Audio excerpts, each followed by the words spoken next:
Is that you? You're early. Am I?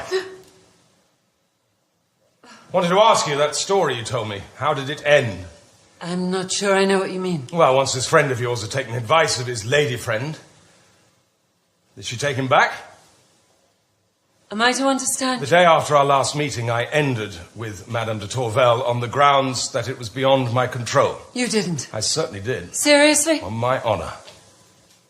Oh, that's wonderful. I never thought you'd do it. Seemed pointless to delay.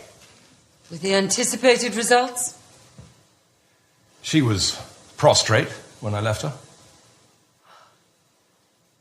I called back the following day. You went back?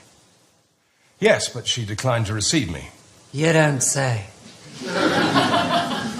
Subsequent inquiries I made established that she'd withdrawn to a convent. Indeed.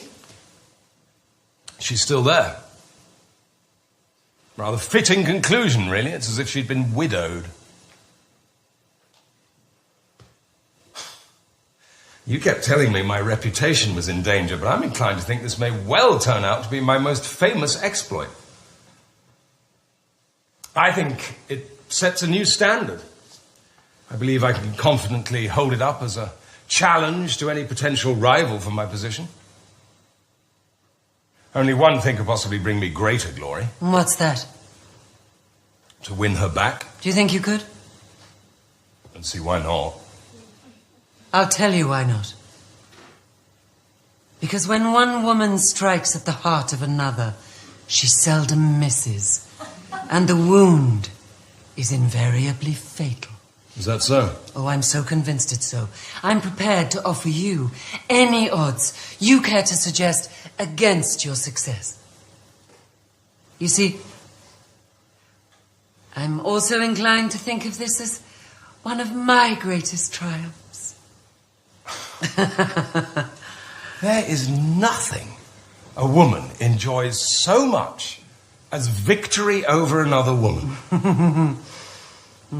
Except you see, my dear Vicomte, my victory wasn't over her. Of course it was. What do you mean?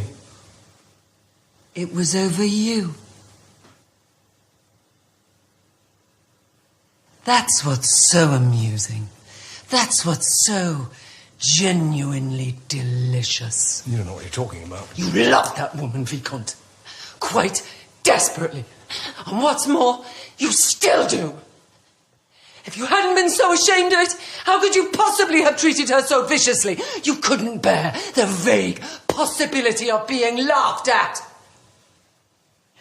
And this has proved something to me that I have always suspected, that vanity and happiness are incompatible. Well, whatever may or may not be the truth of these philosophical speculations, the fact remains that it's now your turn to make a sacrifice. Is that so? Dodson must go. Well... I have been more than patient with this little whim of yours. Enough is enough!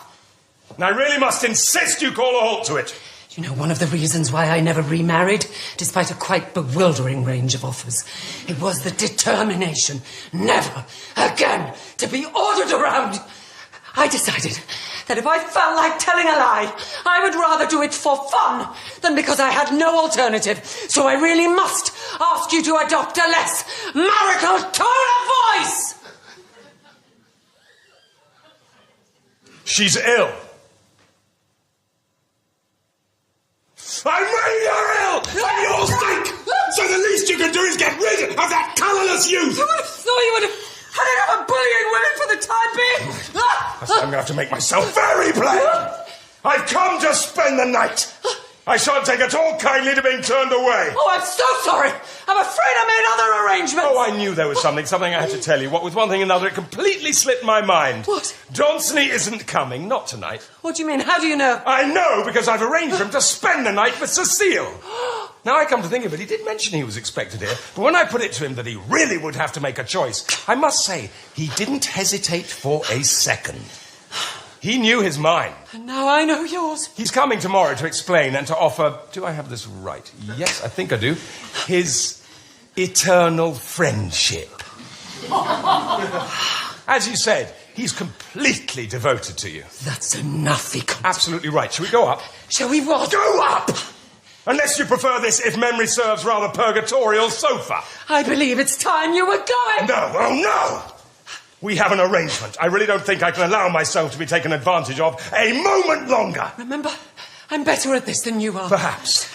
But it's always the best swimmers who drown. Now, yes or no?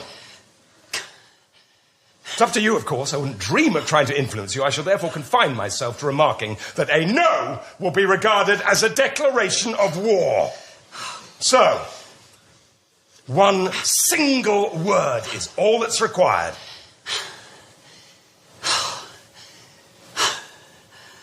All right.